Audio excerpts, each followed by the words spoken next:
So hello dear students, now let me recapitulate again the mechanism of action of sulfonamides. Okay, before sulfonamide is structural analog of PABA, that means para-amino-benzoic acid. This is your PABA. See, this is the structure of the PABA and this is the structure of your sulfonamide.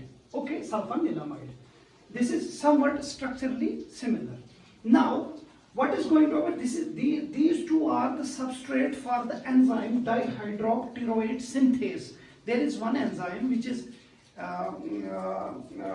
applicable for the production of folic acid. This folic acid. Okay.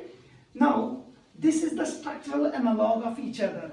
Say for example, that means if PABA binds to this enzyme, if the dihydropteroid synthesis gets the substrate PABA, then there is formation of dihydrofolic acid. Okay, then there is formation of dihydrofolic acid. Okay, but if there is presence of sulfonamide, it competitively replace the PABA. Competitive inhibition will occur here. That for the site, then sulfanilamide bind to the dihydropteroid synthase, and they are not going to produce this dihydrofolic acid. Okay, that they are not going to produce the dihydrofolic acid. Now, how folic acid is important, so important in case of bacteria or in case of human also. Folic acid is very important for the cell replication or cell division. Why? Because folic acid is important to generate the purines. Folic acid is important to generate the thymidine, methionine, some certain amino acid. So folic acid is very essential for the cell replication. Okay. Now, how this folic acid is generated in bacteria and how humans are getting this folic acid. Now see this is the bacterial side, bacterial cell. The bacterial cell generated this folic acid from guanosine. There is guanosine is already present inside the bacterial cell. From this guanosine, first step, that guanosine gets converted into pteridine. Certain modification occur. This guanosine gets converted into pteridine diphosphate. Okay, when it is converted into pteridine diphosphate, then pteridine diphosphate along with the PABA. Bacteria utilize the PABA along with this. That means addition of PABA and pteridine diphosphate in presence of this enzyme dihydropteroid synthase is going to produce dihydropteroic acid. Okay, this much reaction occur inside the bacteria. Okay, bacteria, that means from guanosine, pteridine diphosphate, then addition of PABA in presence of this enzyme get converted into dihydropteroic acid. And when there is addition of glutamate to this acid, there is formation of dihydrofolic acid. Okay. Now this dihydrofolic acid. What happens in the human cell? Human cell, they are getting folic acid, preformed folic acid. Where? From the diet. So that means from diet they are getting the folic acid directly, and this folic acid get converted into dihydrofolic acid with the help of enzyme dihydrofolate synthase. Okay, with the help of this enzyme, this is getting converted into dihydrofolate synthase. Afterwards, the reaction is same in both. Okay, see for example, then dihydrofolic acid gets converted into tetrahydrofolic acid with the help of enzyme dihydrofolate reductase. With the help of this enzyme, dihydro gets converted into tetrahydro. Okay, tetrahydrofolic acid. And this is the folic acid, tetrahydrofolic acid. Tetrahydrofolic acid is going to generate some folate coenzymes. There are 3 folate coenzymes. One is the folinic acid. The IUPAC name, the organic name for this folinic acid is N5-formyl tetrahydrofolic acid. Okay.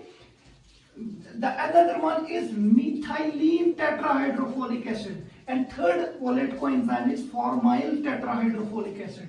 Okay, you know this folate enzyme is responsible. It is very important for the cell growth. It is very important for cell division. That means we can say this whole thing, because cell growth, because of nucleic acid generation, nucleic acid bases generation, purine generation, methionine generation, thymidine generation. This all thing is responsible. That means all thing is responsible replication, whether in bacteria or in humans. Now you are giving sulfonamides. That means you are in presence of sulfonilamide. What is going to happen? You know, sulfonilamide, as I told you, it is a competitive inhibitor of PABA. That means if there is sulfonilamide here, say for example, this is sulfa drug. This sulfa drug is going to, this is your sulfa drug, say for example, this is your sulfa drug, it is going to inhibit. It is going to inhibit this step. It is going to inhibit this step. Which step? This step. It is going to inhibit dihydroxyapatite synthase enzyme, because it is going to block, because it is going to competitively bind to the active site where PABA is going to bind. It is going competitively at the binding site, then it stops further production of this trihydrofolic acid. This is the site of action. This is sulfur drug going to inhibit the dihydroxyapatite synthase. That is why, you know, see, this step is blocked here. But at the same time, that means this will not occur. But what happens? What is the selectivity in human cell? You know, you are getting a preformed folic acid. You need not this step. You need not PABA. You need not PABA to get converted this pteridine into the dihydrofolic acid. You are directly converting the folic acid into the. That means this is the selectivity of the sulfur drugs in humans and in the bacteria. That is, they are going to harm the bacterial cell and sparing your host. That is known as selectivity. Okay, there is one more drug that is known as trimethoprim, or we can say they are trimethoprim, orimethoprim, trimethoprim.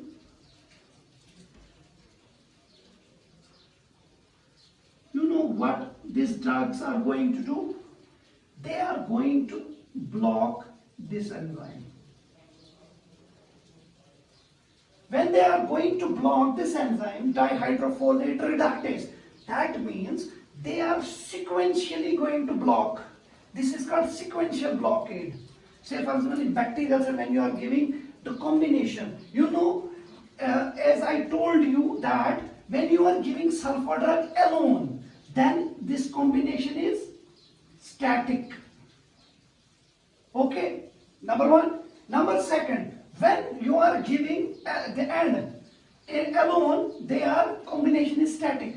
But when they combine together with this trimethoprim or orimethoprim, these are known as potentiated sulfonamides, and that potentiated, this is potentiated sulfonamides, potentiated SO2NH2 sulfonamide, potentiated sulfonamides are, that means sulfonamide plus trimethoprim, sulfonamide plus these diaminopyrimidines, orimethoprim.